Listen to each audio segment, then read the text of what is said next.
Thank you. Good morning, everybody.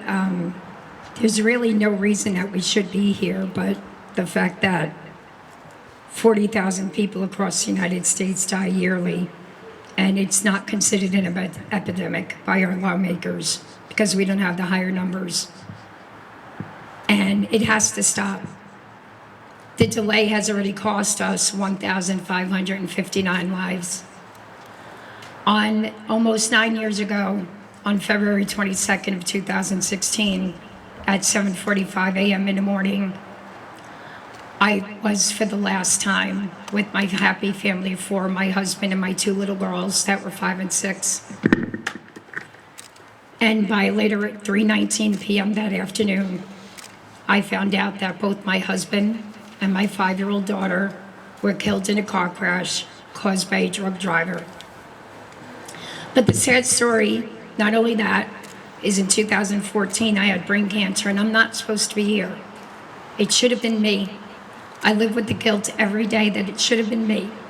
And my now only daughter, who is 15 years old, has to live with the fact that if mommy gets a headache, she thinks the brain cancer came back and she's going to be a parentless child.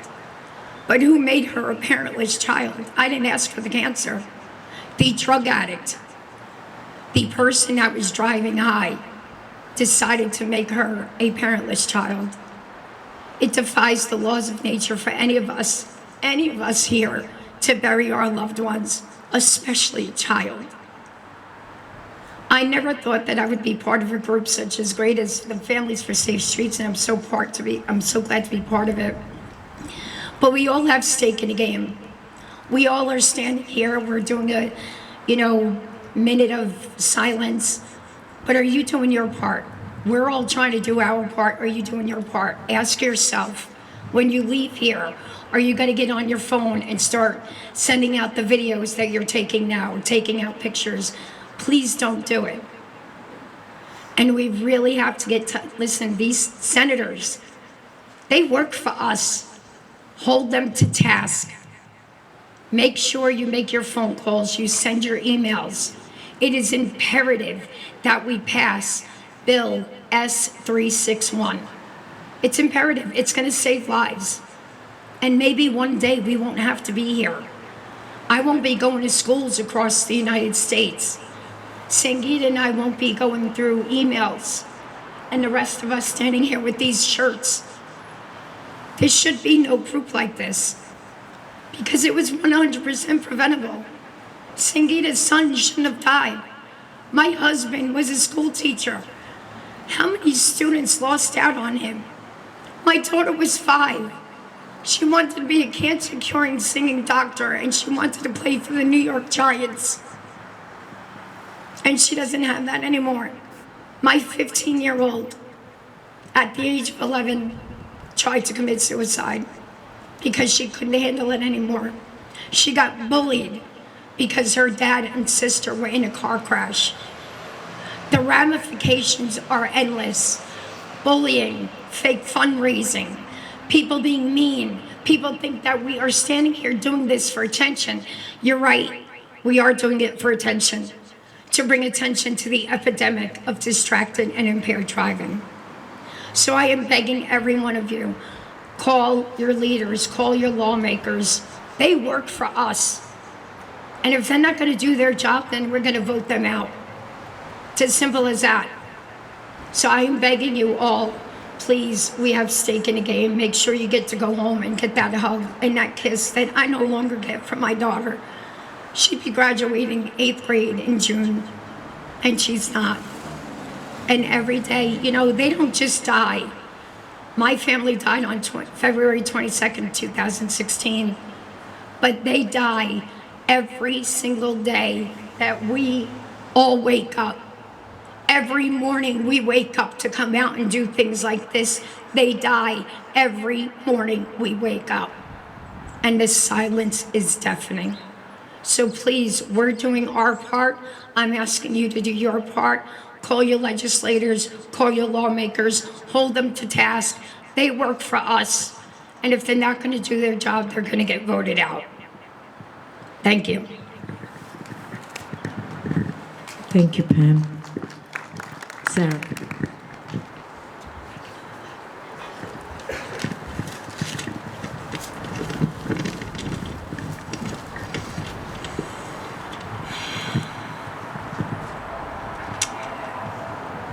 My name is Sarah.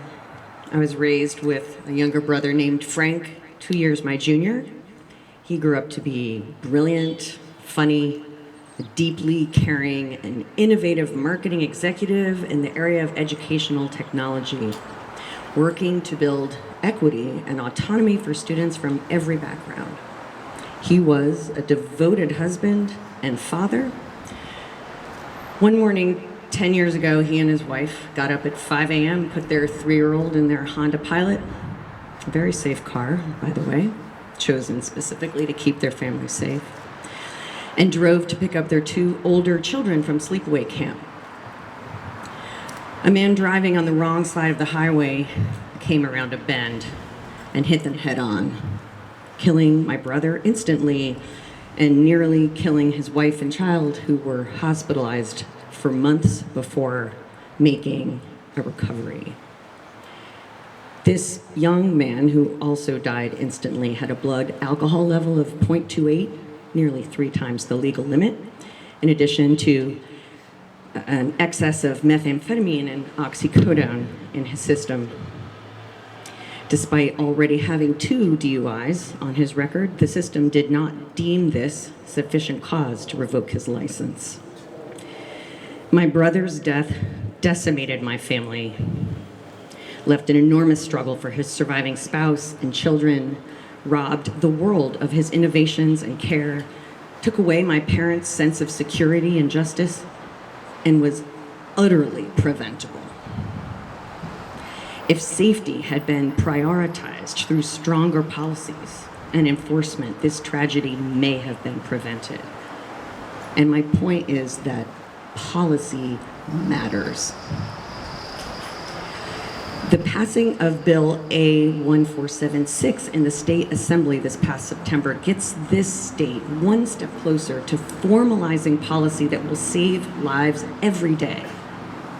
The troubling increase in traffic and pedestrian deaths in New Jersey over the last couple of years is not the fault of one entity or person. It is a result of many interacting factors.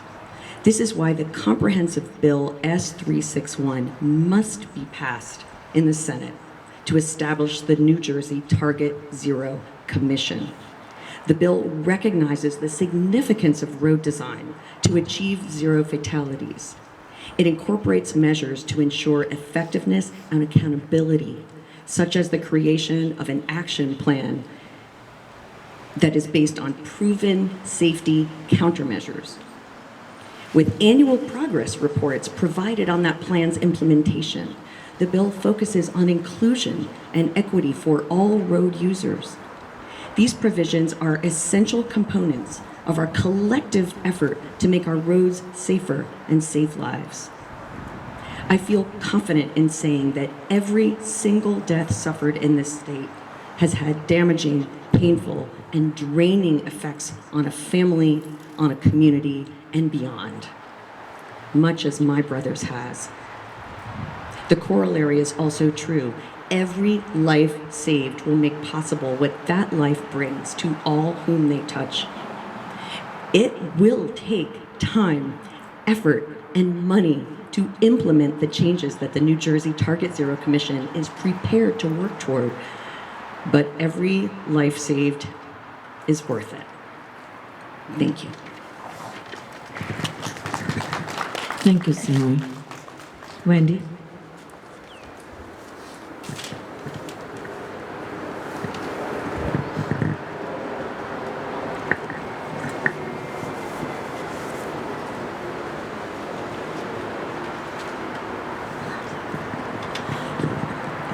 Good morning, everyone. I'm Wendy Kukowski, a longtime Metuchen resident and member of Vision Zero New Jersey Alliance and Families for Safe Streets New Jersey. I'm here today on behalf of Family for Safe Streets New Jersey for the World Day of Remembrance for Road Traffic Victims. Our goal is to confront New Jersey's long-lasting public health crisis of traffic violence through advocacy and support. We are mothers, fathers, siblings, spouses, children, grandchildren, friends, and survivors. When our loved ones were killed, we were shocked to learn that there were just so many other grieving families just like us across this state, in addition to even more seriously injured victims who continue to suffer. On January 3rd of 2020, my life partner, Oscar Zanoni, was instantly killed after being struck by a tractor trailer while riding his electric trike in Edison. He was only 44 years old. He's forever 44 years old. On that day, he became a statistic. He was one of the 587 loved ones who died on a New Jersey road in 2020. Oscar is and always will be so much more than a statistic. He's still the love of my life, my soulmate, the greatest doggy dad ever, a son, a brother, an uncle, and a friend. He lived his life at full throttle, defying all odds when he survived and recovered from a brainstem aneurysm at 9 years old. He worked hard and thrived to live a fully independent life. Oscar loved his family, our furry kids, friends, dogs in general, biking, and our Metuchen community. Most of all, he loved me and I loved him. He had a huge heart, great laugh, and fabulous smile. Our life together was full of love, kindness, and laughter. He was always quick to lend a hand to those who needed help. My mind constantly replays January 3rd of 2020. From waking up, making what I didn't know at that time was his last meal, kissing him goodbye as he left for the gym, not knowing that this was our last kiss ever. Torturing myself every day, wondering if I had kissed him a little bit longer, would he still be here? If I had delayed him from leaving that morning, would he still be here? I don't know what that answer is. Remembering our last phone conversation before he left the gym to go pick up his order from the bike shop, hearing "I love you" for the last time before we hung up, worrying when I didn't hear from him when he should have arrived at the bike shop, getting the Nixle alert from the borough that Route 27 across from Walmart was closed owing to a fatal accident investigation, praying that this wasn't Oscar.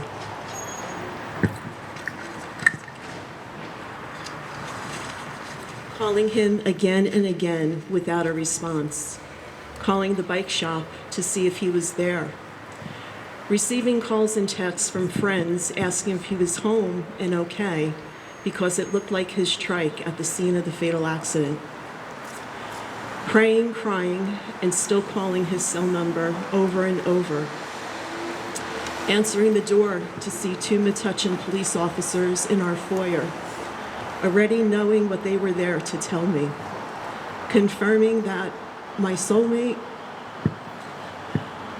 my best friend, my Oscar, was killed. He would never walk through that door again, confirming that our wonderful, amazing, beautiful life together was no more. My heart was shattered into a million pieces, and I would never be the same again.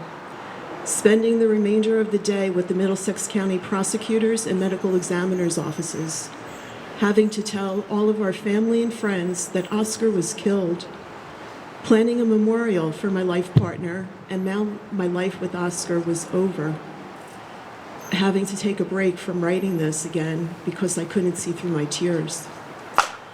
When Oscar was killed, I went from whole to hollow in an instant. I miss him every minute of every day. I miss our love for each other, the life we had together, and the future we missed out on. I carry him in my heart and in everything I do, using his everlasting love as the source of my strength so that I can be here before you today. The instant Oscar was killed, our lives changed forever. I now think of my life in terms of life with Oscar and life without Oscar. Life with Oscar was complete. Life with Oscar was amazing, beautiful, and extraordinary.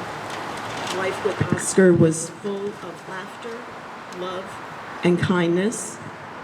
Life without Oscar is incomplete and quiet. Life without Oscar is awful and overwhelming.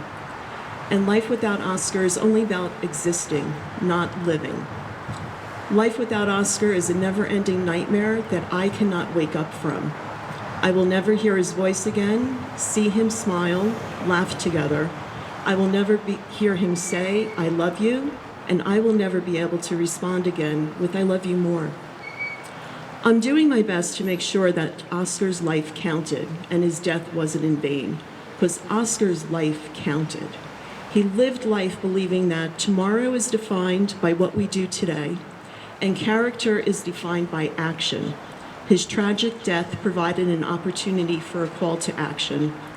I spent 2021, along with my other family here of Families for Safe Streets, New Jersey, testifying before the Senate and Assembly in support of the Safe Passing Bill. Our legislators listened, and the bill was approved with bipartisan support. New Jersey now has one of the country's most comprehensive safe passing laws, which provides critical protection for our most vulnerable road users. The Safe Passing Law went into effect March 1st of 2022 and is a good start, but our work is not done. We need to continue to make our New Jersey roads safe for everyone: cyclists, pedestrians, your families, and what little is left of mine. On today's World Day of Remembrance, we honor the memory of Oscar and all of our loved ones who have lost their lives to traffic violence, and I urge New Jersey's leaders to once again listen and act. Our call to action is for the Senate to pass Bill S-361, establishing the New Jersey Target Zero Commission, which will create a strategic statewide plan to eliminate traffic deaths by 2040. This commission will help bring an end to traffic violence, creating safer roads for all, because zero is the only acceptable number. Every New Jerseyan deserves safe travel on our roadways, whether going to work, school, shopping, or by biking, walking, or jogging for exercise as part of a healthy life. We need to know that our legislators are working to coordinate all of the safety promises, resources, and policies so that we can see steady progress towards zero deaths and serious injuries.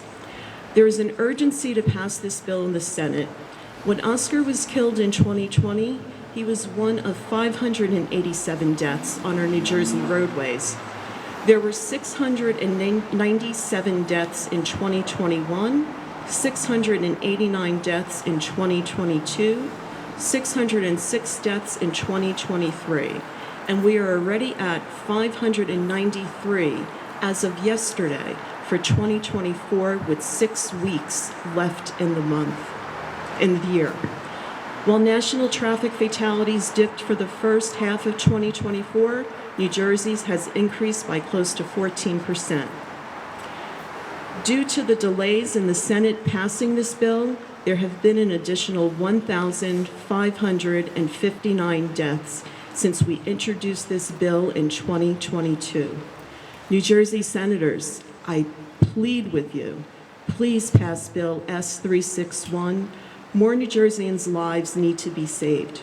Who knows, you could be saving your own life, the life of your spouse, the life of your child, or one of your loved ones. This is not a record that New Jersey wants to be recognized for. Thank you for your time today. Thank you, Wendy. Catherine.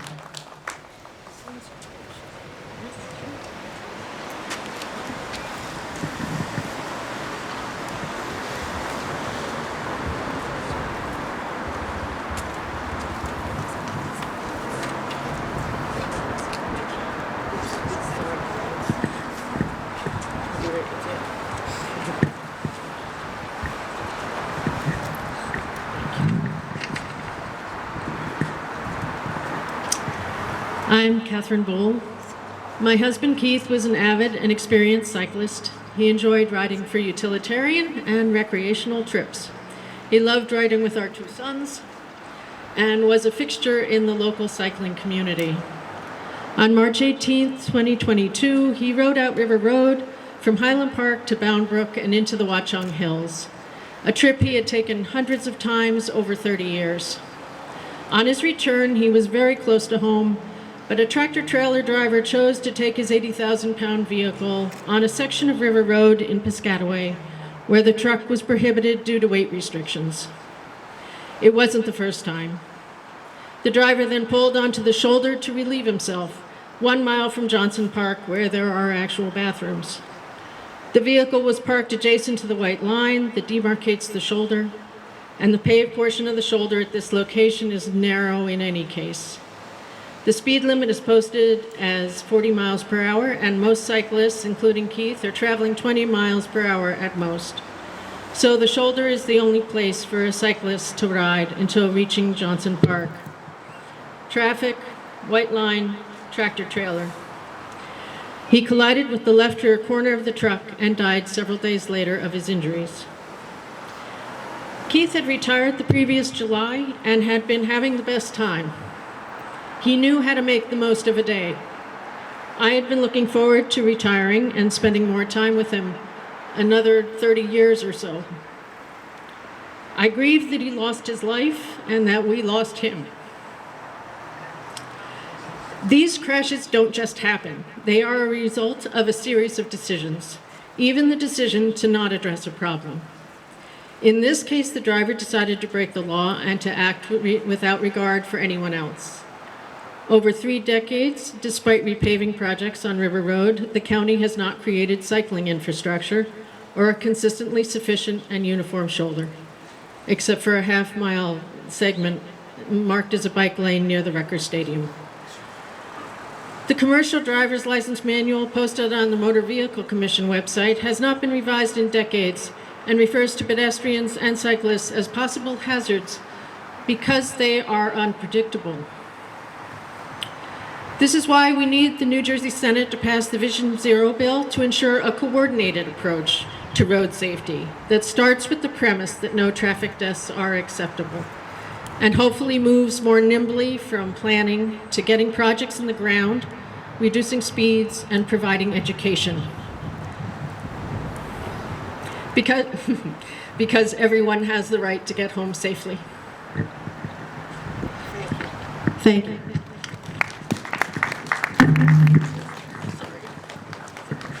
Thank you, Catherine.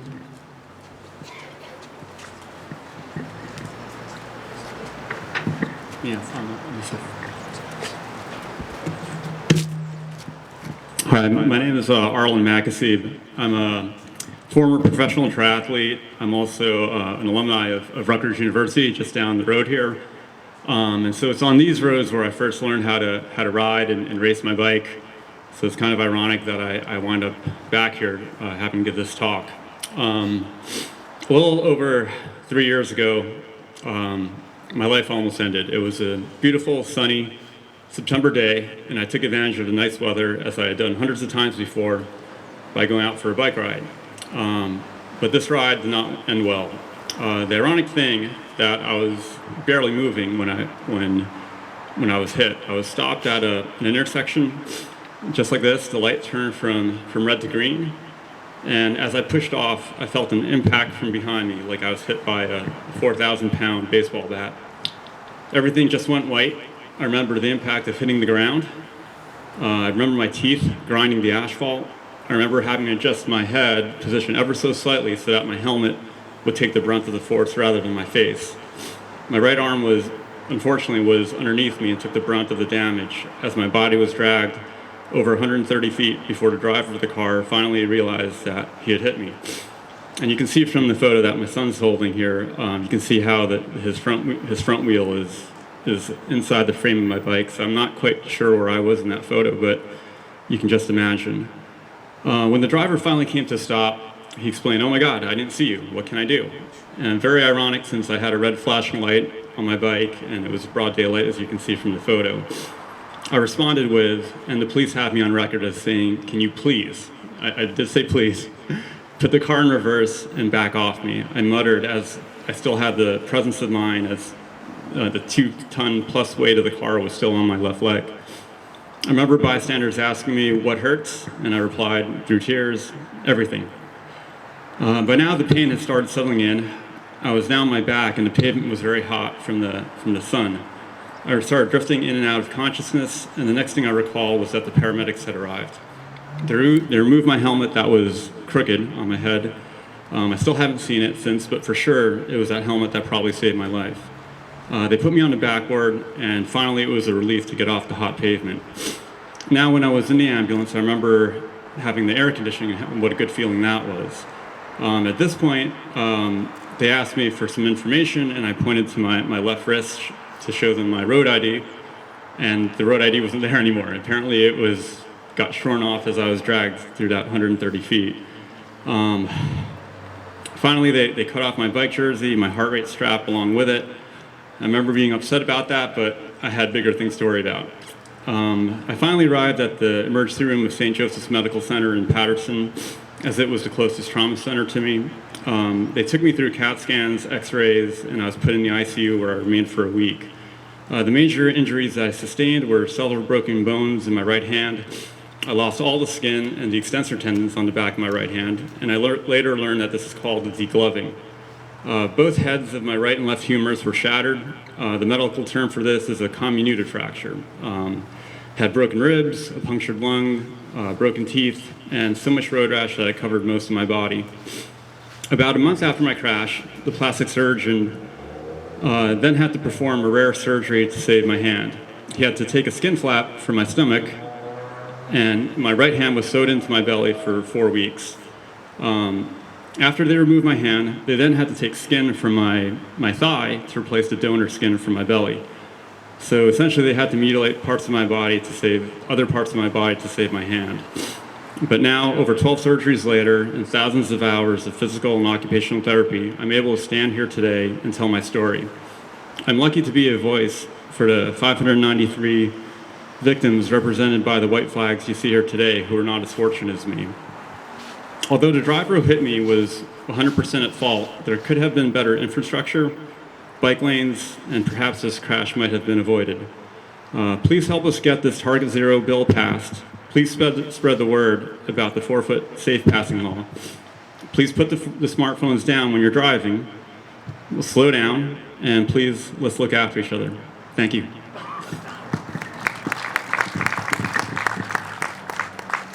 Thank you, Alan. And I really know how hard it is for us to share our stories. And it takes courage. So I thank you all for coming today and sharing your stories. And hopefully it's going to be an inspiration of change for others. So moving along, now I'd like to invite two speakers, Senator Dignan and Assemblyman Karabinchak, true champions of the Target Zero Commission bill. Their dedication is the reason that this critical legislation still remains on the table. We're deeply grateful for their unwavering support and commitment to making our roads safer for everyone. Senator Dignan. I'm standing back there and I'm saying to myself, what am I going to say? There's nothing I can say. The courage that all of you exhibited to put your tragedy as the impetus to save lives is simply beyond comprehension, beyond words. I am the sponsor of 361. Rob is the sponsor in the Assembly, which passed unanimously. The safe passing bill, we also were sponsors of this. This is our top priority. I know you hear this before, but we will get it done. I've spoken to the Senate President. It should be heard on the Budget Committee in December, and hopefully we'll get it passed before the end of the year or early next year. You have my commitment. Thank you, Pat. And I agree with everything Pat said. It's our heart and our condolences to all of the families, all of the losses, and what you have to live with every single day that you shared today. Once this passes, this is just yet another first step. There has to be more. Pat and I have talked about distracted drivers for years. We have to educate the people that are driving to stop using the one thing that everybody uses around in their life today. This. If anything else, as I drive, and I do a lot of miles every day in my real business, I see people texting. I see people reading with their face down, not even watching where they're driving. I see other people doing things with their hair or totally different things, but they're not focused on driving. There's so many things that we will need your help with even ideas. We need your help with ideas, because to get a license today isn't hard, but to drive and be a responsible driver is hard. So we need your help to educate all of these people, whether they're first-time drivers or even drivers that have been on the road for many, many years that think that this is easy to do. It's not. So thank you, and God bless you all. Thank you, Assemblyman. Thank you both for your leadership and standing with us here today and fighting for change. We're very grateful for your support. And now moving along, Mayor Bush, Metuchen Mayor.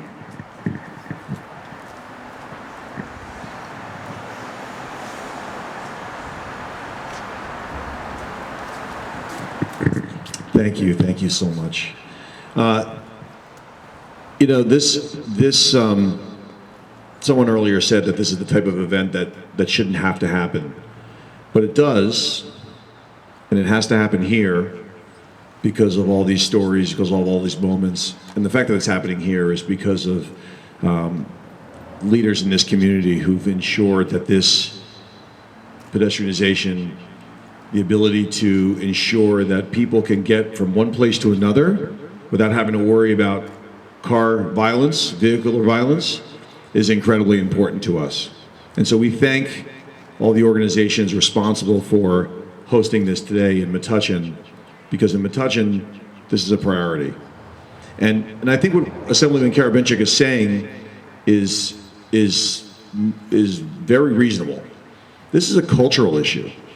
I mean, you could pass laws, and hopefully we can do everything we can to push harder to get S371 adopted by our state legislature and signed by the governor, but ultimately, this is a cultural issue, and it starts in communities like ours. And in Metuchen, we've worked hard to push forward an agenda that helps prioritize pedestrians, cyclists, but it can't just happen in one place. It's going to happen in a comprehensive way. It's going to happen over decades and time. And I hear these stories. These are not just stories of random visitors. I mean, Catherine and I used to work together years ago. Obviously, Wendy and I, Oscar was one of the essential characters of Metuchen in this community. These are people we know. These are people we love, care about, work with, family, friends, neighbors. And this will continue to happen until there is a fundamental shift. And it's really inspiring to see so many of you on a Sunday morning come out here to Metuchen. And on that note, one of the main leaders responsible for all the efforts in this town is to my left, to your right, Council President Jason Delia.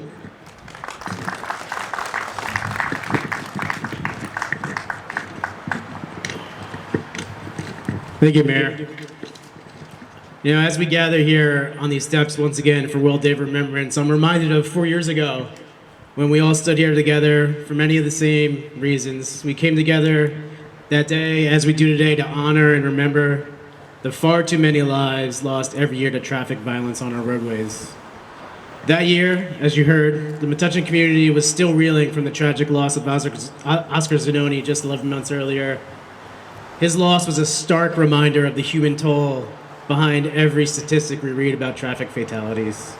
But even amidst that heartbreak, there was hope.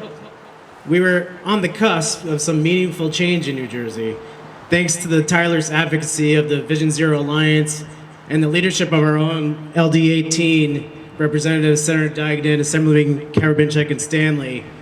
New Jersey enacted one of the strictest safe passing laws in the country. 4 years later, we find ourselves once again at a turning point. Once again, New Jersey is poised to lead the way. And once again, it is our leaders in LD 18 who are at the forefront of that crucial work. This time, they're championing the establishment of the New Jersey Target Zero Commission. This legislation, spearheaded by Senator Dagnan in the Senate and Assemblyman Karabinchuk in the Assembly, has already received unanimous approval in the Assembly, twice. But we're not there yet. We must see this bill through the Senate this session. We cannot afford any more delays. We cannot afford inaction. The stakes are far too high, as you've heard from all the stories here today. This commission represents a commitment to a future where traffic deaths are not inevitable, where every road user, pedestrians, cyclists, and drivers alike can feel safe. So today, as we remember the lives we've lost, let's also honor that memory with action. Reach out to your senators.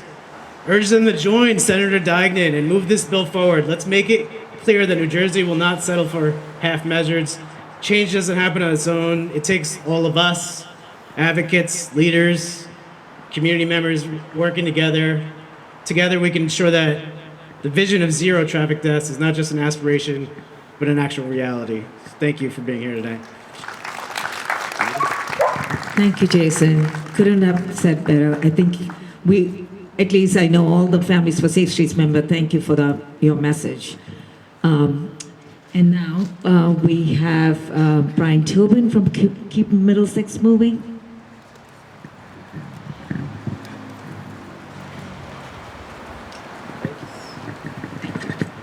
Thank you.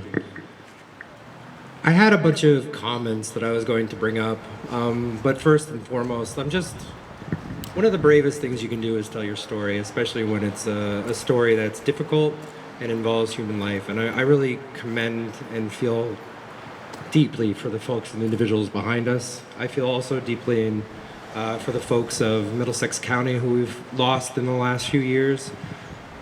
Middlesex County, just so everybody knows, Keep Middlesex Moving is one of 8 transportation management associations in New Jersey. And when these were created 30-something years ago, their primary purpose was to get people off the road, get them into public transportation, carpooling, van sharing. Now, as society has moved back to this strong shift back to cars, the primary goal of Keep Middlesex Moving has changed. It's adapted, as have all the TMAs. Our jobs are to get people to their final destination safely, with an accessible route and a reliable route. But safely is the key term that we focus on at Keep Middlesex Moving. We administer and run the Safe Routes to School program in New Jersey, so it's about encouraging students to access their school through walking and safe biking. You probably have had a kid or a grandkid that's gone through those programs. Keep Middlesex Moving is also honored and a major stakeholder in a lot of what Middlesex County is doing on its own. They have implemented a very strong and aggressive Vision Zero policy. We at Keep Middlesex Moving in the last couple of months have been working with our partners at Middlesex County Department of Transportation like Mike Dannemiller.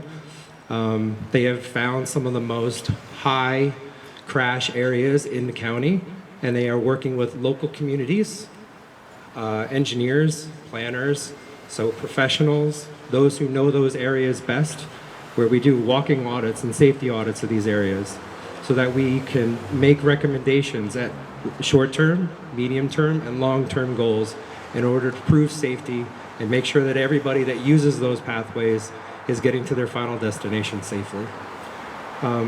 I commend all of you for doing this, and for those of you that live in Middlesex County, you have Keep Middlesex Moving as one of your helpers, so feel free to get in touch with us if you need anything. We're working on, this is a statewide thing, and we happen to be in Middlesex County, but if you're not from Middlesex County, you have a TMA that is doing the exact same work.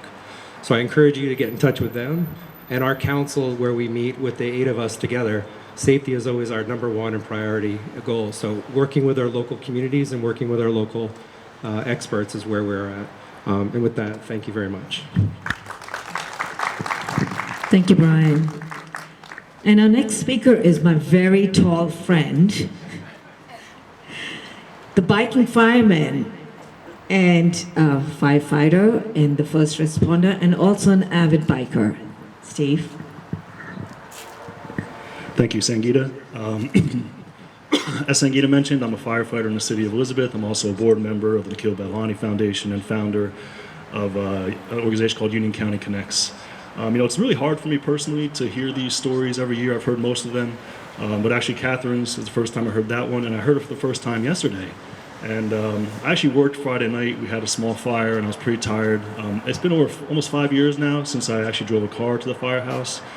So I was riding home, and I was tired, and I was being careful. And the route I chose is actually, there's a no parking. It's a county road. There's a no parking on one side of the road, and it has a pretty wide shoulder, so that's why I choose it. And I'm riding, and there's actually a police officer in the no parking zone, I guess running radar. So I look over my left shoulder into the truck coming. And, I had to slam on the brakes, and I dodged to the right on the sidewalk, and I avoided that. And, I'm missing my son's basketball game to be here today. I have a 10 to 12-year-old, and I couldn't help but stand back here and see my own kids and you two. So thank you. Thank you for sharing this because, and Sangeeta talked about value of life, right? We had a fire on Friday night, small one in Elizabeth. If I was killed in that fire, I'd be a hero. You'd have a parade for me. My family would get an insurance payout. But if I got killed on the way home riding my bike that morning, I'd be called an idiot. What's this guy doing? Why is he riding the bike? Take a car. So thank you for everyone up here for telling these stories because this is really powerful and I appreciate it. So I went a little off my script there, but just to share a couple of things. World Day of Remembrance is about honoring those who have died on our roads and supporting the loved ones left behind. And also it's about taking action. So I really want to personally thank Senator Deignan and Senator Karabitschek for sponsoring these bills. And also, thank you for last year. It was actually pulled from the voting board at the last minute because there were changes that we don't think were appropriate. And it takes courage to do that, and I appreciate it. And thank you for re-sponsoring it again this year. So the Vision Zero bill that was advocated for was passed Assembly unanimously. You heard that already. And one thing that was brought up, I don't know if it was brought up, but we had Johnny Hockey actually killed here in New Jersey this year. The Godot brothers were killed, and there was kind of national news about it, right? And we all said, hey, this is terrible, and then what's happened since then? Nothing. Silence, right? So the question is, why has the bill stalled? I don't really know the exact answer, but I think I have an idea. So I'd like to share with you some history from the fire service that I think will offer encouragement to our elected officials, maybe our decision makers at the NJDOT, and even perhaps the governor's office.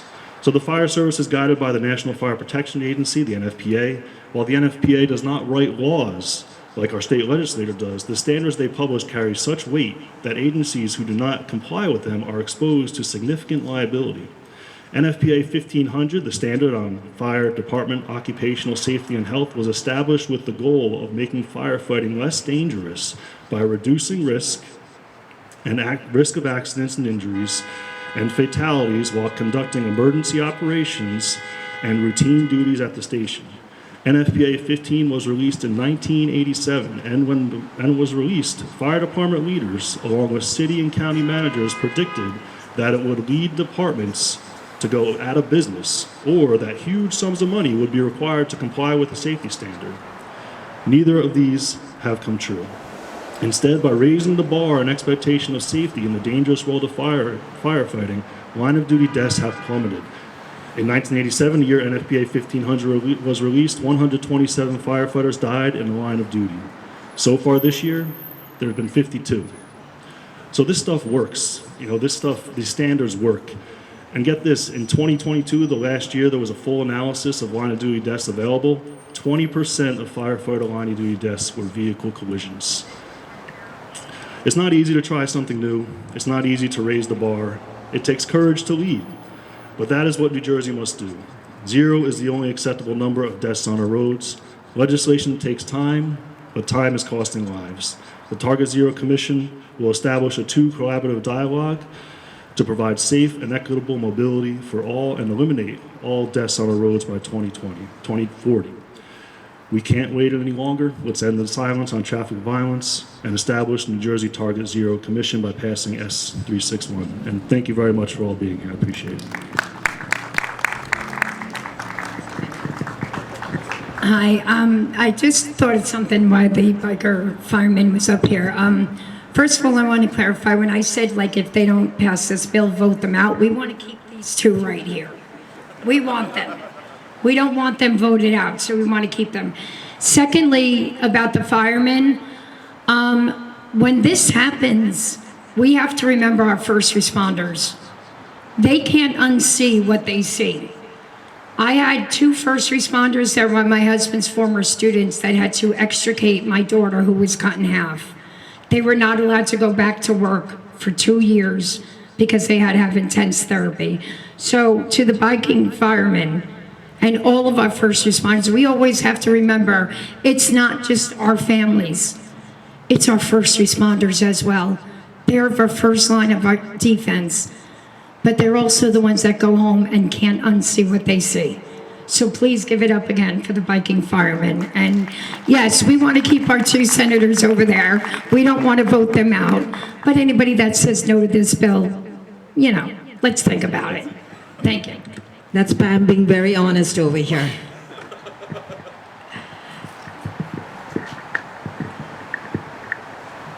So you heard all these heartbreaking stories from Families for Safe Streets members, and you heard from the biking firemen. We cannot accept a status quo where hundreds of lives are lost each year to preventable crashes. Change is within our reach, and together, we must make it happen. New Jersey can make history as the first state to establish a commission requiring coordination between 13 state agencies to eliminate traffic fatalities and serious injuries by 2040. This groundbreaking effort will set a national standard and demonstrate that New Jersey prioritizes the safety and well-being of its residents. Let's lead by example and show the nation what's possible when we commit to saving lives. On World Day of Remembrance for road traffic victims, we call on our New Jersey elected leaders to end the carnage on our roadways by passing the New Jersey Target Zero Commission bill without delay. Traffic violence is preventable, and the time for action is now. You can make a difference by reaching out to your senators and urging them to support this bill. Thanksgiving is a time to gather with your loved ones and reflect on gratitude. But for too many families, the holiday is a painful reminder of a preventable loss of a loved one. Together, by advocating for safer streets, we can ensure that future celebrations are free from the heartbreak caused by traffic violence, and every family has the chance to celebrate without grief. Thank you, and with this, we conclude our ceremony. We wish you all a safe holiday.